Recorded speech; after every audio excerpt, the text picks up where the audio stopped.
നിങ്ങളുടെ favourite shows ഇനി ഒരിക്കലും മിസ്സാവില്ല. ഇപ്പോൾ C5 കാണും നിങ്ങളുടെ ഫേവറേറ്റ് ഷോസ് തികച്ചും സൗജന്യമായി.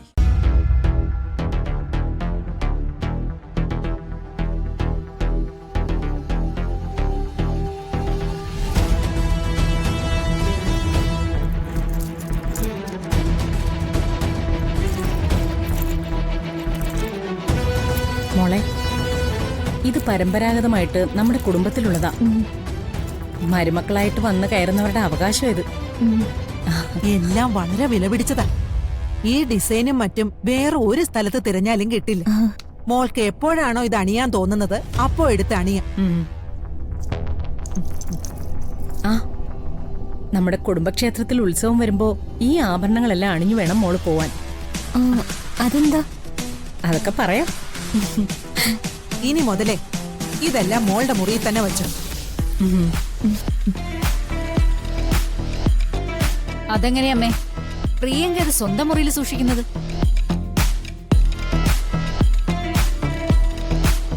എന്തുപറ്റി? അല്ല, പരമ്പരാഗതമായിട്ടുള്ള ആഭരണങ്ങള് കൽപ്പനയ്ക്കും പ്രിയങ്കയ്ക്കും ഒരുപോലെ അവകാശപ്പെട്ടതാണല്ലോ. ഉർവശിയോട് ആരാ ഇപ്പൊ ഈ കണക്ക് പറഞ്ഞേ? ഞാനാ പറഞ്ഞേ. ഈ ആഭരണങ്ങളിലും എനിക്ക് ഒരു പങ്കുണ്ട്.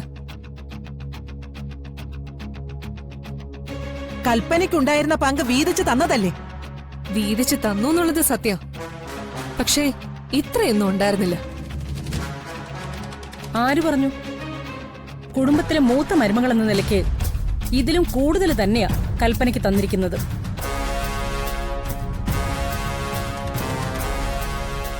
എനിക്കും അമ്മയ്ക്കും അതിന് കൃത്യമായിട്ട് കണക്കുണ്ട്. ആ, എല്ലാവർക്കും എല്ലാത്തിനും കണക്കുണ്ട്. സൂര്യയുടെ ഭാര്യയും വരുണിന്റെ ഭാര്യയും ഒന്നുപോലെ കണക്കാക്കുമ്പോ ഒന്നും മറക്കണ്ട. വരുണും സൂര്യ ഒരുപോലെ അല്ല. ജീവജപം പോലെ ഇരിക്കുന്ന ഒരാളെ സഹായിക്കുന്നതിനും എനിക്ക് കൂലി കുറച്ച് കൂടുതൽ തന്നാലും കുഴപ്പമില്ല. എത്രയാ നിന്റെ കൂലി?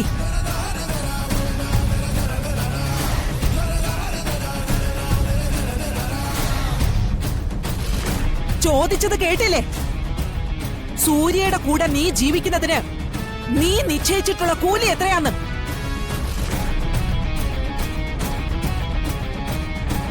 നോക്ക്, പല തവണയായി വാക്കുകൊണ്ടായാലും പ്രവൃത്തി കൊണ്ടായാലും സൂര്യയെ ആക്ഷേപിക്കുന്നത് നീ ശീലമാക്കിയിട്ടുണ്ട്.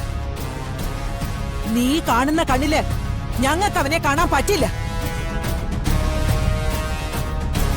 നിന്റെ അവസ്ഥ അറിയാവുന്നതുകൊണ്ട് നിനക്കല്പം സ്വാതന്ത്ര്യം ഞങ്ങൾ അനുവദിച്ചു തന്നു. അത് ആവശ്യമില്ലാത്ത കാര്യത്തിന് ഉപയോഗിച്ചാലുണ്ടല്ലോ. എന്തിനു മോളെ ഇങ്ങനെയൊക്കെ പറയുന്നത്? നിനക്ക് എന്തിന്റെ കുറവാ ഇവിടെ? എന്തെങ്കിലും കാര്യത്തില് ആരെങ്കിലും നിന്നെ അവഗണിച്ചിട്ടുണ്ടോ? വേണ്ട പത്മിനി, ഇത്തരക്കാരുടെ ചെവിയില് വേദം ഒതിയിട്ട് കാര്യമില്ലെന്നാ പഴമക്കാര് പറയുന്നത്. മോളെ പ്രിയങ്ക, അതിങ്ങെടുത്തോണ്ട് വാ. മാറി നിക്കടി.